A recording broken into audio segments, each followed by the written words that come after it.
Buenas noches, esta es una entrevista realizada a un docente licenciado en español. La entrevista habla de la pedagogía crítica de Paulo Freire. Buenas noches. Para, Buenas noches. para usted, ¿quién era Paulo Freire? Bueno, Pablo Freire, un brasileño, uno de los mayores y más significativos pedagogos del siglo XX. Con su principio del diálogo, enseñó un nuevo camino para la relación entre profesores y alumnos. Sus ideas influenciaron e influencian hoy en día los procesos democráticos de todo el mundo. Bueno, ¿y cómo era el método de Paulo Freire? Bueno, el método de Paulo Freire es fundamentalmente un método de cultura popular, que a su vez se traduce en una política popular. Es decir, no hay cultura del pueblo sin política del pueblo. Por este motivo, concienciar y politizar.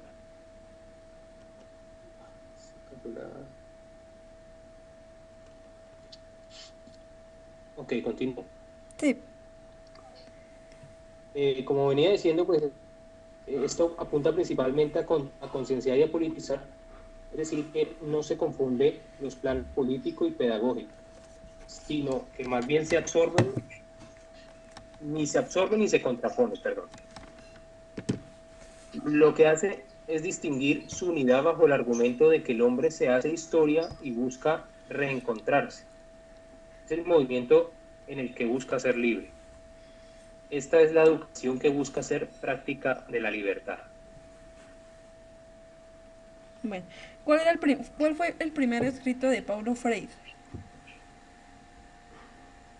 Bueno, su primer escrito se llamó Pedagogía del oprimido. Sin embargo, debido al conflicto político entre las sucesivas dictaduras militares que se presentaron por aquellos tiempos, el libro solo pudo ser publicado hasta el año de 1974. Este escrito hace énfasis a dos momentos distintos, aunque interrelacionados: la pedagogía humanista y la pedagogía libertadora. El primero, en el cual los oprimidos van desvelando el mundo de la opresión y se van comprometiendo con su transformación.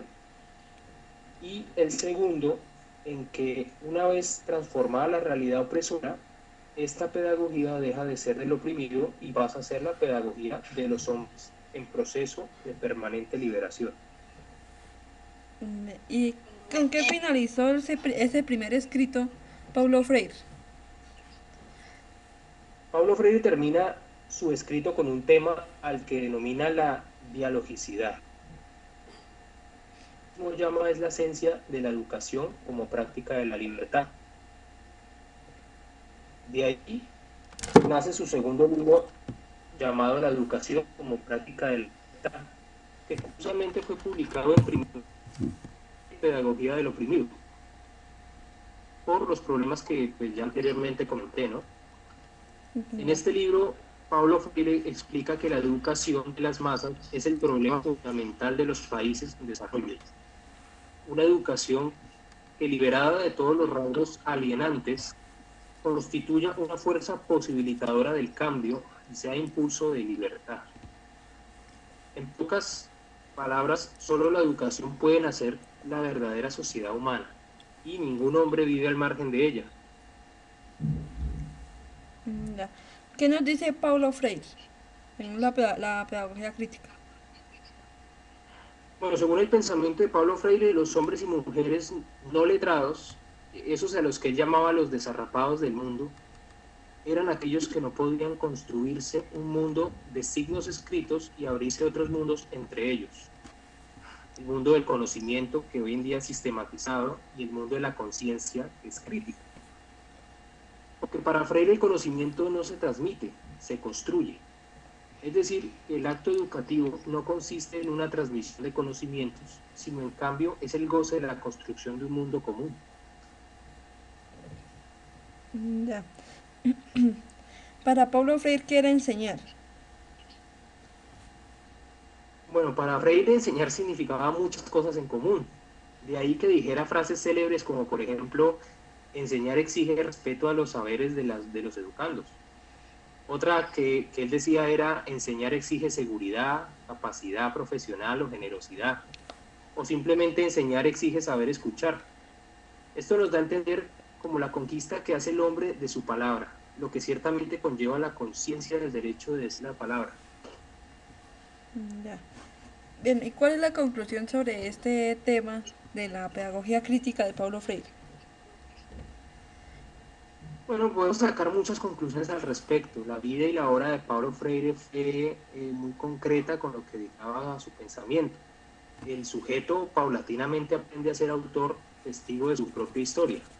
Entonces es capaz de escribir su propia vida, consciente de su existencia y de que es el protagonista de la historia.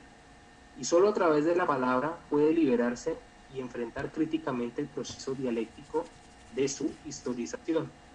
Es decir, ser persona en la historia. Ya. Bueno, muchas gracias. Esta fue una entrevista realizada a un docente. Eh, Nos explicó bien la pedagogía autónoma de Paulo Freire. Muchas gracias. Bueno, muchas gracias a usted. Buenas noches. Listo.